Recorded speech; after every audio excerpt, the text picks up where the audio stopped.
Madam Jayalalithaa இருந்திருந்தால் எப்படி இருந்திருக்கும்? ஒரு மாதிரி சைஸா நிக்கிறான். ஆமா நச்சி பாய் ஒரு மாதிரி முறுக்குல தான் நிக்கிறான். அது அவனை பத்தி அவனுக்கு தெரியாது இல்லையா? தெரிஞ்சுதான் சின்ன பையன் அப்படி நிக்க மாட்டான். மேடம் ஜெயலலிதா இருந்திருந்தால் எப்படி இருந்திருக்கும்? நான் அப்படி என்ன செஞ்சிட்டேன்னு கேக்குறேன். உங்களால ஒன்றிய அரசு கூட்டணி உருவாக்கி இருக்க முடியுமா? நல்லா இருக்கு. ஒண்ணுமே புரியல. It's okay. அவங்களும் பிஜேபியோட கூட்டணி வச்சவங்க. அவங்களும் பிஜேபியோட கூட்டணி வச்சவங்க. என்ன சொன்னாங்க? 99 முடிஞ்ச பிறகு ஒரு மாநாட்டுல சொன்னாங்க, இனிய வாழ்நாள்ல கிடையாது, இனிய வாழ்நாள்ல கிடையாது.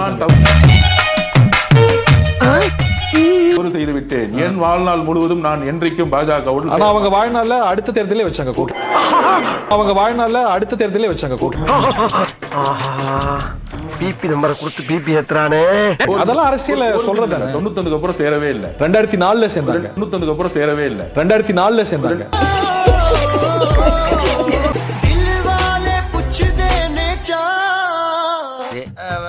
சரி அடுத்த கேள்வி கேளுங்க. அடுத்த கேள்வி. 18 வயசுக்கு கீழே உள்ளவங்க, இதயம் பலவீனமானவங்க, பிரெக்னென்ட் லேடிஸ், இந்த ஃபைட்டை பார்க்காதீங்க. யாராவது மேல அதிகாரி ஊமத்துல எங்க இருக்கா? ஒரு கலவரத்தை வித்தியாசமா அடக்க போயிருக்காரு சொல்லு. சிவன் ஆட்டத்தை பார்த்திருப்பீங்க, சீமா நாட்டத்தை பார்ப்பீங்க. இந்த தேர்தல் வக்கில்லாத நாய் லா பேசுது பாரு, போடா. நீ வேணா சொல்லிக்கலாம், இதுக்கு பேரு சீமான் தாண்டவம்னு. கரெக்டா சொல்லணும், சீமான் தண்டம்.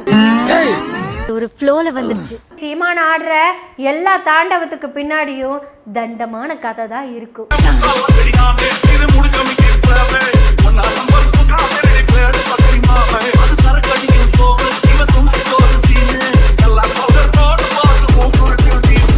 இப்படி சும்மா தண்டத்துக்கு உட்காந்துட்டு சிவன் தாண்டவம் பார்த்திருப்ப, சீமான் தாண்டவம் பார்த்திருக்கியா?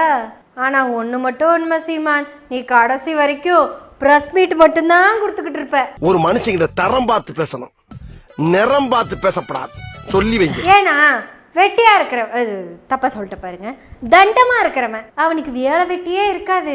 இந்த குலைக்கிற நாய் கடிக்காதாமா, வலு வலு வலு வலுன்னு குலைச்சிக்கிட்டே தான் கிடக்குமாமா. எங்க பெரியவரை திட்டுறீங்க?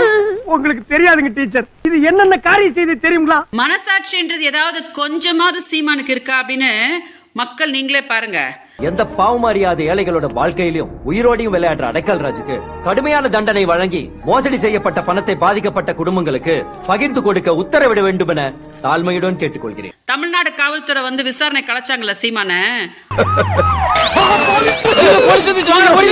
அப்ப நேர்மையா அது என்னன்னு பார்த்து அந்த பிரச்சனை என்னன்னு சால்வ் பண்றதுக்கு துப்பு இல்லாம பயந்து ஓடியாச்சு. சுப்ரீம் கோர்ட்ல போய் ஸ்டே வாங்கின்னு அதுக்கப்புறம் உட்காந்து பிரஸ் மீட்டா உட்காந்து கதை ஆனந்தன் உட்காந்து இருக்கிறோம். ஐயா என் ஆட்டத்தை பாருங்க, என் புண்ணாக்க பாருங்கன்னு.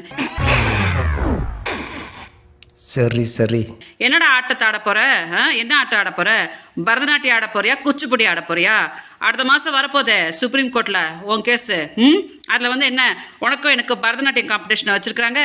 கொலுசு வாங்கி அப்புறம்டா பெங்களூர்ல இருந்து காலில் கட்டிட்டு நல்லா ஜல் ஜல்னு எல்லாருக்கும் கேட்கற மாதிரி ஆடு. ஜல ஜல ஜல ஜல ஜல ஜல ஜல ஜல.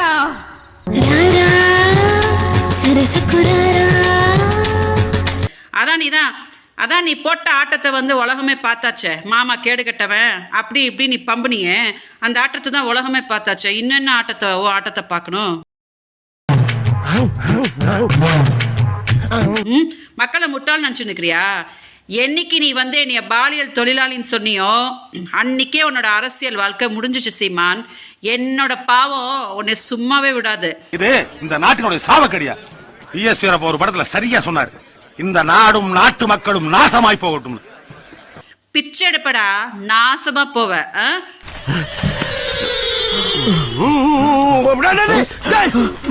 ஐயோ பயிலா, என்னடா இது? திருமுறைக்குள்ள டிப்பன பூரா திருடி திங்கிறீங்க. யாரா நீங்க? நாங்கெல்லாம் உங்க தம்பிங்க. என்ன பிரஸ் கூட முன்னாடி எப்படியோ உட்காந்து பேசிட்டு இருக்காங்க தெரியுமா? தூ, முறைக்காதீங்க பாருங்க, நுரை இருக்குது, தொடச்சிட்டு போங்க.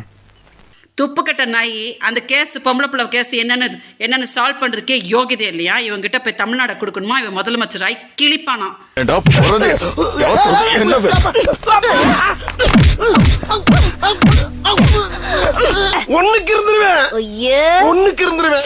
சொல்ல முடியாம உட்காந்து உன் கதையை கேட்டுட்டு உட்காந்துட்டு இருக்காங்க.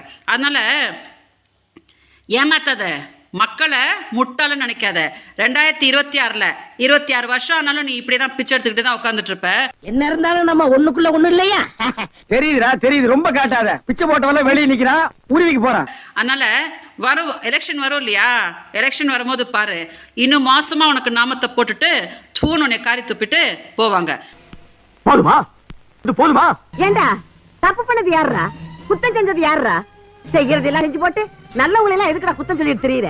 ஆமகரி கதையெல்லாம் கேட்கும்போது அந்த இளைஞனுக்கு பிரபார பக்கத்துல போய் கறி இட்லி துண்டு வந்தாரு அப்படின்ட்டு அவனுக்கு ஒரு ஆக்ரோஷமா இருக்கும் அவனுக்கு. சோ அது கேட்டுட்டு வந்துட்டு 20 வயசு ஆன உடனே அவன் யோசிக்க ஆரம்பிச்சான். 22 வயசு ஆன அது எப்படி அங்க போர் நடந்துட்டு உனக்கு கறி இட்லி சுட்டு கொடுத்துட்டு இருந்தாலும் அவன் யோசிக்க ஆரம்பிச்சான். அவன் என்ன பண்ணுவான், அங்க இருந்து விட்டுட்டு அடுத்து போயிடுவான். இந்த பேட்ச் ஒரு பேட்ச் வந்து பாஸ் அவுட் ஆகி போறது. நீங்க கல்லூரி படிச்சிருப்பீங்கன்னு நினைக்கிறேன். என்ன பட்டப்படிப்பு? பிசிஏ 3 வருடமா? 3 வருடம். நீங்க 3rd இயர் போனோம், ஃபர்ஸ்ட் இயர் ஜாயின் பண்ணாங்க காலேஜ்ல. அது மாதிரி தான் நாம் தமிழர் கட்சி, புரியுதா? ஒரு பேட்ச் பாஸ் அவுட் ஆனோடனே ஃப்ரெஷ் பேட்ச் டீனேஜர்ஸ் இருக்காங்கல்ல, அவங்க வருவாங்க. அதுவும் இந்த பேண்டமிக்ல கிளாஸுக்கே போகாத நிறைய பேர் இந்த வரக்கூடிய ஆண்டுகள்ல சேரலாம். அந்த 2 வருஷம் வந்து அவங்க யாரும் கல்லூரிக்கே போல, அவங்க சேரலாம். கொஞ்சம் கொரோனா பேட்ச் கொஞ்சம் அறிவு விரிவடைந்த உடனே அவங்க போயிடுவாங்க. அடுத்த வீட்டு செவத்து பக்கம் கூட வர மாட்டேன். வேணும்னா என்ன தேடிட்டு நீங்க வாங்க. வெளியே போ. தேங்க்யூ.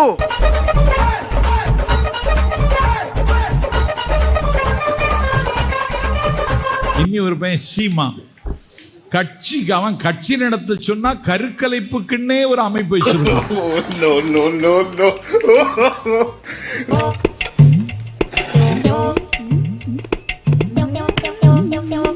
என்ன அண்ணா, அக்கா ரொம்ப அழகா இருக்காங்கல்ல? அக்கா ரொம்ப அழகா இருக்காங்களா?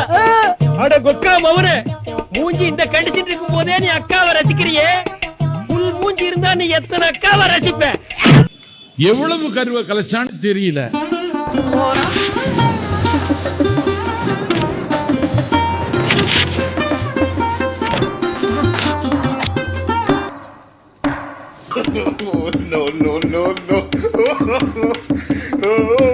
உயர் நீதிமன்றமே கேக்குது இவனுக்கு முதல் மனைவி யாருன்னு. இதுதான் தமிழ்நாட்டில் முக்கிய பிரச்சனையாடா. உங்களை வச்சு ஊர்கா கூட போட முடியாது. எடப்பாடி பழனிசாமி அறிவுலக மேதை. அவர் புத்தக திருவிழாவில் ஆல்பர்ட் ஐன்ஸ்டீன் சொல்லணும், வாயில வரல. ஆல்பர்ட் ஆல்பர்ட் ஆல்பர்ட்னு சொல்லி கடைசியில் ஆம்லெட்னு முடிச்சான். அழகேசா, நான் கூட உன்னை என்னமோன்னு நினைச்சேன்டா. இந்த எவர்திங் ஏகாம்பரத்தை விட ஒரு ஸ்டெப் மேல போயிட்டடா. மனிதனின் மிகப்பெரிய கண்டுபிடிப்பு புத்தகம் என்றார் ஆல்பர்ட் ஐன்ஸ்டீன். கரெக்ட். அடிமைகளின் சூரியன் என போற்றப்பட்டு அபிராகம் அபிராகம் அபிரா அபிராமி அபிராமி அபிராகம் அபிராகம் அபிரா ஆபிரகாம் லிங்கன் புத்தகங்களை படித்தே உயர்ந்தார். ஆப்ரஹாம் லிங்கனா அப்துல் கலாமா? ஐயோ பாவம், அவரே கன்ஃபியூஸ் ஆயிட்டாரம்மா. அவன் ஒரு கட்சிக்கு பொது செயலாளர். இப்பவே மெட்ராஸ் போய் இந்த அறிவை யூஸ் பண்ணி நிறைய பணம் சம்பாதிச்சு கொண்டாந்து மடியில விட்டு அள்ளிக்க. அடுத்தது ஆட்சி அமைக்க போறது பிஜேபியா? அண்ணாமலை சொல்றாரு. எந்த மாநிலத்தில் கேட்டா சொல்ல மாட்டாங்கிறான். தமிழ்நாட்டில் அமைக்க போறீங்களா? கழகம் ஆட்சிக்கு வந்து அண்ணன் ஸ்டாலின் முதலமைச்சராகி உள்ளாட்சி மன்ற தேர்தல் நடந்த பொழுது 5000 ஓட்டு கொண்ட ஒரு ஒன்றிய கவுன்சிலர் உங்களால கைப்பற்ற முடிந்ததா? என்ன கொடுமை சார் இது. வாழ்க்கையில நாம ஒண்ணு நினைக்கிறோம், ஆனா கடவுள் வேற மாதிரி நினைக்கிறாரு. வருத்தப்படாதீங்க சார். இவன் ஏன் இவ்வளவு சோகமா பேசிட்டு போறான்? ஓட்டு எண்ணுகிற அன்னைக்கு ஓட்டு பெட்டியை உடைச்சு பார்த்தா வேட்பாளர் மட்டும்தான் ஓட்டு போட்டிருக்கான். அவன் பொண்டாட்டி எங்களுக்கு போட்டிருக்கான். எனக்கு வேண்டாம், வேண்டாங்கறல பண்ணிடுமா இந்த ஏகாம்பரம். உங்களுக்கு எதுடா செல்வாக்கு? நீங்க தமிழ்நாட்டில் அனாதைகள். நீங்கள் ஆர்பனேஜ் இல்லத்தில் இருக்க வேண்டியவங்களை தவிர நீங்க கமலா இல்லத்தில் கட்சி நடத்த வேண்டியவங்க இல்ல. இத போன் ஆரம்பிச்சு சொல்லாம போயிட்டானே. என்ன அது? எனக்கு என்ன சொன்னாக்க சொல்லுங்கடா. அடே, ஒவ்வொரு நாளும் ஒவ்வொரு திட்டத்தை அறிவிக்கிறார் முதலமைச்சர். பழனிசாமிக்கு பொறுக்க முடியல, எப்படியாவது திமுகவை தோக்கடிக்கணும் அப்படின்னு சொல்லிட்டு என்ன செய்துட்டான், பிஜேபிக்கு கூட கூட்டணி சேர்ந்துட்டான். பிஜேபியில கூட்டணி சேர்றதும் பாடையில போய் உட்கார்றதும் ரெண்டும் ஒன்றுதான்.